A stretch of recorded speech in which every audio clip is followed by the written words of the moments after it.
Hello, ladies. It is day 10, and today's lesson is called Crazy Faith. I love that there is this scripture in the Bible from Luke 18, verse 5, that says, "This woman is driving me crazy." If you've ever said that about your kids or a friend or even your spouse, it's biblical.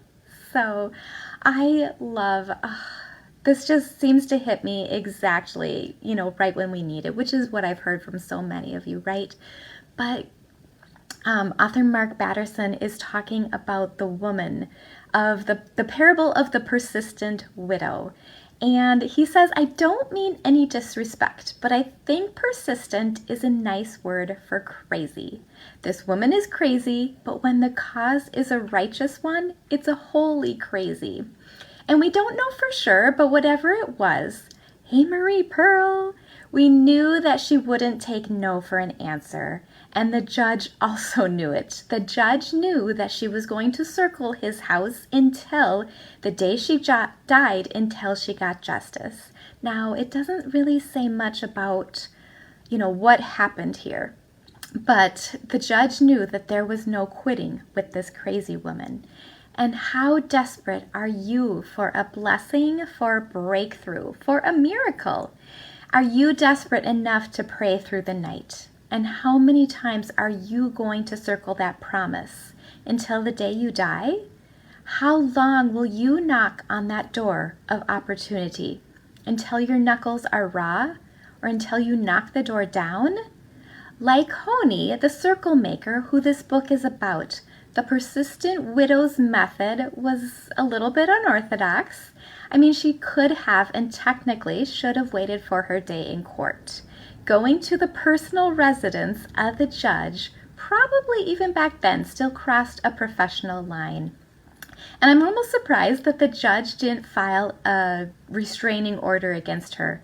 But it also reveals something about the nature of God, that he could care less about protocol, right? Because we know that he honors the prostitute who crashed a party at the Pharisee's house. And he honored the tax collector who climbed the tree in his three-piece suit just to get a glimpse of him.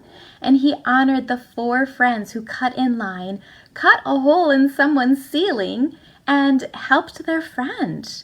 So in this parable, Jesus honors the crazy woman who drove a judge crazy because she wouldn't stop knocking. So the common denominator in each of these stories is crazy faith. These people took desperate measures to get to God, and God honored them for it. And nothing has changed. He is still honoring those who crash parties and climb trees. He is still honoring those who defy protocol with their bold prayers. And he's still honoring those who have the audacity and tenacity. And this quote-unquote crazy woman is selected as the gold standard when it comes to praying hard. Her unrelenting persistence was the only difference between justice and injustice in this story. So the viability of our prayers sometimes just has to do more with intensity than knowing the right things to say. And, that kind of held me back sometimes. When I was first new to prayer, I'm like, I am not eloquent. I would hear all these beautiful women praying, and I would almost be embarrassed. I'm like, I just hope nobody asks me to pray out loud. But guys, it doesn't matter. The persistence and our passion and our love and worship of Jesus and the Lord, that's what he's after. We can say anything in the world, with a pure heart, and it is going to be music to his ears. And that's what he is asking for. So, again, there's this pattern repeated in Scripture. Crazy miracles are the offspring of crazy faith. And normal begets normal. Crazy begets crazy.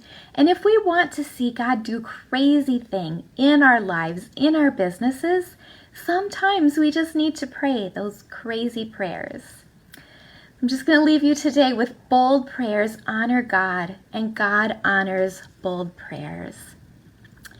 And it was really interesting today because I've kind of been emotional.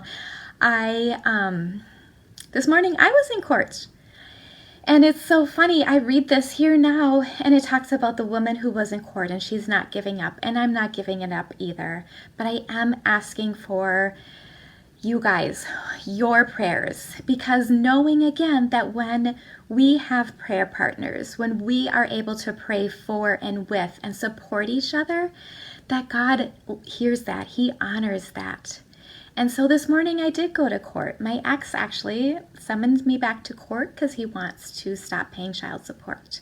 We know this is not the right thing to do. This is probably not legal, and yet, of course, I have to pay an attorney to defend myself. And just all the emotion that goes into that, being at the court hearing his attorney bring up all sorts of craziness and lies and way over-promising things that he has said and done.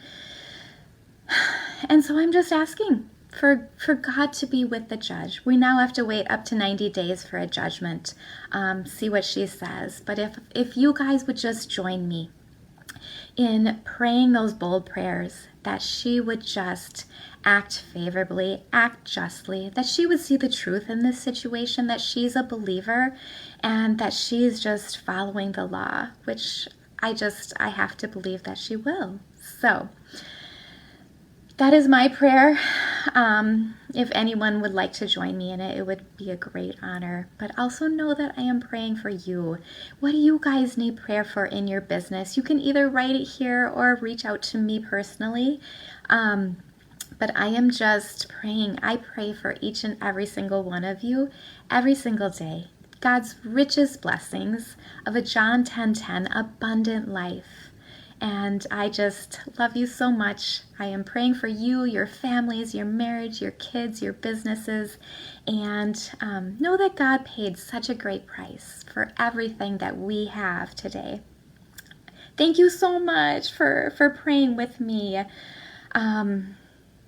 That means a lot. So, okay. Bye for now, guys. Love you. See ya.